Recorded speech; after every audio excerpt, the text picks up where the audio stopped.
It is deceptive. It's chillier than it looks. It's in the low 40s, but it's beautiful outside. The sun is shining. God bless you for being here. We need to speak a little bit about politicians and their faith. So, a couple of weeks ago, I don't know if you heard, there was this gentleman, Jim Tallarico, who's running for Senate in Texas, and he had stated back in 2021 that God was non binary. And I don't know if you had a chance to hear that.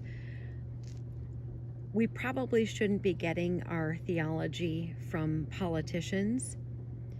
For someone to say that, clearly they haven't read the scriptures.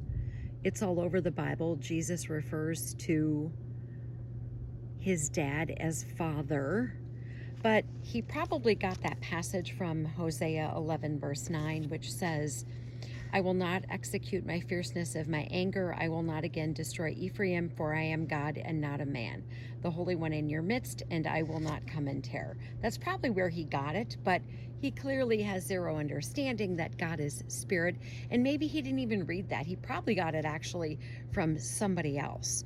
We know all throughout the scriptures that there's a distinction between Jesus and God, etc.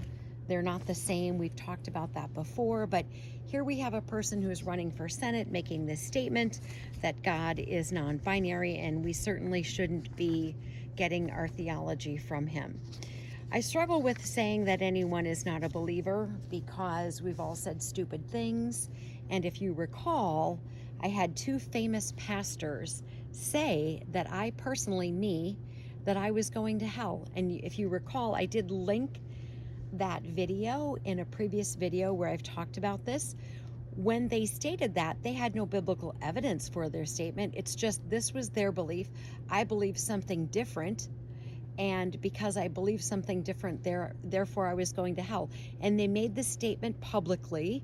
They could not defend it, and they did not respond when I approached via email, etc., each of them 3 times. So I don't want to state that anybody is a believer or not a believer. I do think there are believers that say ridiculous things, as we all have. But I would never publicly say that so-and-so is not a believer. We know them by their fruit, right?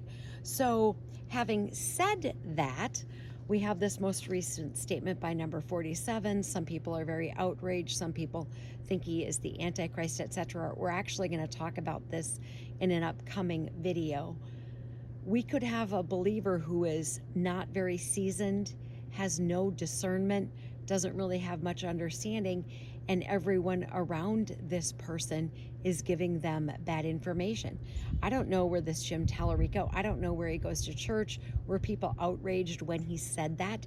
They should have been. But I don't know who's in his arena giving him information. I have no idea. And we know that the person who is in the arena of number 47 giving him information, let's just say, is not necessarily the best spiritual advisor. So I certainly think that we have people who can say and do stupid things that are believers. Maybe they're infants in their faith, and the people around them certainly are not helping them with anything scriptural, anything spiritual at all. So having said that, we probably should not get our theology from politicians for the most part. I don't think that's wise. There certainly could have been some. I don't know that there are any now, and it's not an avenue I would pursue, that this politician said this, so therefore it must be true, because people should be able to defend what they believe scripturally. They should be able to support what they believe scripturally. And when you make a statement that God is non-binary, that's just preposterous. God is spirit. That is what the word tells us. God and Jesus are not the same. That is what the word tells us. So we have politicians making statements that are utterly preposterous, saying really horrific, horrible things. So who's in their corner? Who's advising them? Something for you to ponder. Armor up, we ride at dawn. May God bless you as always. Have a great day.